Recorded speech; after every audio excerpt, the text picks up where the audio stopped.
What's up, YTYG? It's Alan, and it's Friday, so we're talking about grace. Cue the intro video.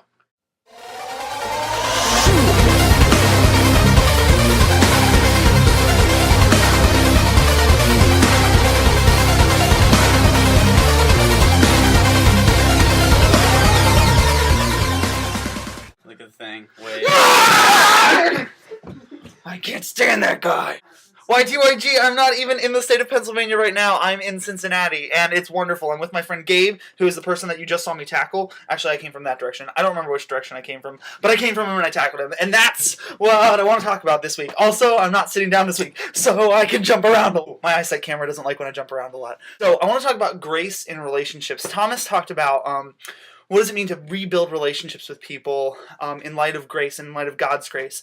So I want to make 2 points first. One, for grace to impact relationships, it has to be real grace. And two, when grace impacts relationships, it makes for deep, true, intimate relationships. So let's go with one first. So here's the question. What is real grace? Is grace just a cheap forgive and forget, don't ever remember what your friends did to you that was wrong or bad?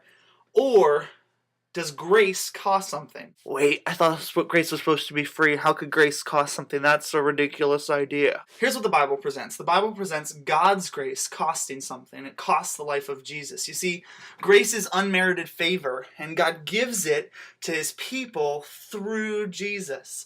And so the cost of the grace God has for you was the life of Christ.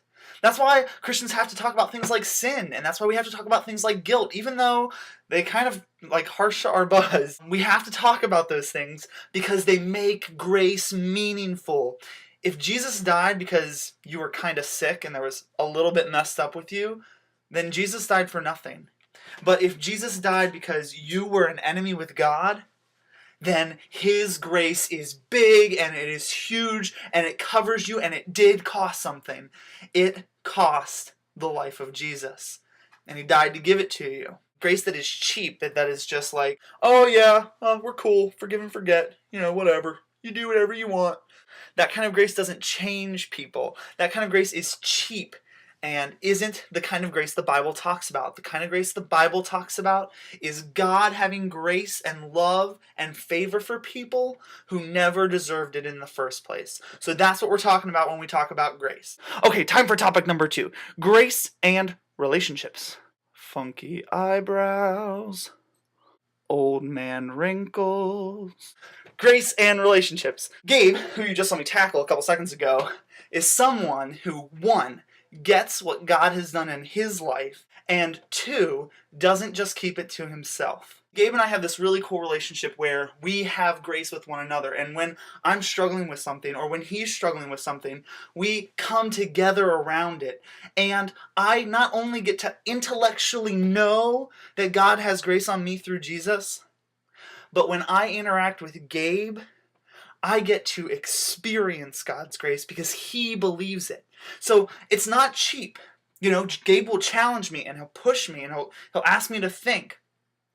But without me doing anything, even when I'm at my worst, he shows deep, true love and affection for me, and we have real intimacy. We are brothers because we've both experienced God's grace in our own life, and it flows out of us into one another. It's kind of like when you're peeing and the toilet backs up and then it starts to flow onto the floor. That's what grace is like in Christian relationships. It's really kind of awesome. I mean, not the pee, the overflowing. Ephesians chapter 4, verse 17 and following, Paul says, look, don't be like those people that don't know what God's grace is like. He's talking about the nations who never got to experience the word of God. He says, don't be like them. They're darkened in their understanding. And then in verse 25, he explains how that works. Put away falsehood because we belong to each other. You see, you belong to me and I belong to you. You've heard me say this before. And we can get along, we can actually do that whole belonging to each other thing if we have grace for each other. And that grace is the grace we find in Jesus. YTYG, have a fantastic weekend. This means that I'm on Wednesday, you'll see Tasha on Monday, and big changes coming up. Get ready. They're going to be awesome. Pop, pop, pop, pop. Cool. Big,